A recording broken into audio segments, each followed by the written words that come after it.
Hey guys, this video is about sugar and why we say no added sugar. So first, before I tell you a bit more about sugar itself, I want to tell you a little story. So I used to be like kind of vegetarian as I was growing up and it wasn't a hipster thing. I didn't have these glasses then. But basically I just couldn't stomach meat, but my parents tried to get me to start eating it by like, oh, you can have dessert if you eat your meat, if you have some of your roast or you try the steak. And I was like gagging as I was eating this meat, but I wanted dessert. And I was like, hell yeah, I know there's ice cream in the fridge. I know I've got iced magic. I'm gonna make the biggest sundae ever. And so I'd smash it just so I could get my dessert. So I was like routine dessert every night. I would crave it. And this is pretty much how I lived my life until I met Khan, actually. And then I realized that my hormone levels were unstable. He helped me realize that.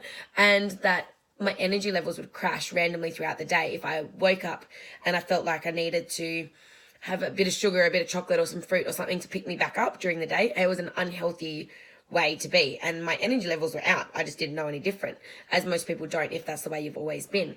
So it wasn't until I actually cut it out that I really started to feel more in control, more level-headed. And when I first started cutting it out, I started experiencing massive withdrawals from it, headaches, things like that. It was crazy. And even now, sometimes if I have like actual sugar foods, not from honey or like raw foods like that or fruit, but if I have like a bit of cake that has actual sugar in it or something, it almost feels grainy in my mouth. Like I really notice that it is there. So it's interesting, you go through all these stages of like really needing it. And then when you cut it out, you realize you don't need it at all and you don't want it. But that's where we want to get you guys to. So first off, let's start off with what is sugar. Sugar is a simple carbohydrate. It's made up of fructose and glucose. Glucose, you've probably heard a lot of. Fructose is the main sugar that's found in fruit. But glucose is actually essential for our cells and they need glucose to function. But where we go wrong is where we add sugar into foods. So sugar is found naturally from sugar canes and sugar beets, but when we add sugar into foods like things like bread, cereal, chocolate, all that kind of stuff, that's when issues start to happen. Now, sugar is linked with obesity, acne, weight gain, especially around the stomach area, which is directly linked with heart disease and things like that.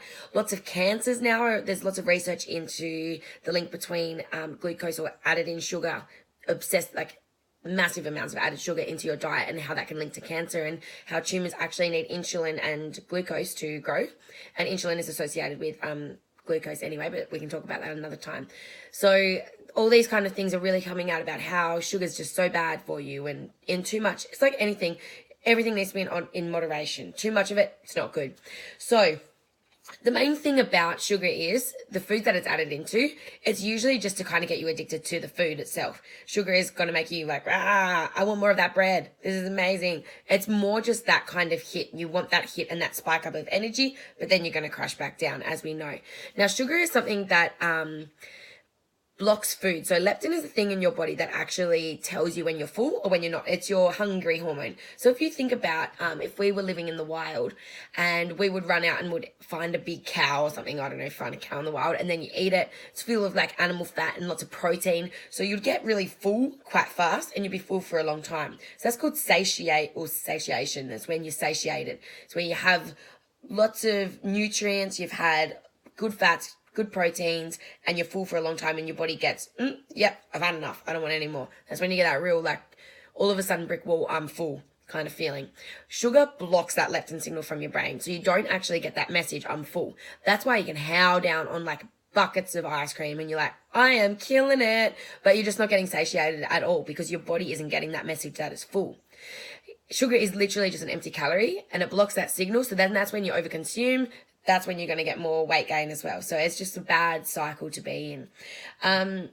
All of the food risks or all of the health risks, associated with sugar is just a reason in itself and why we're not having it.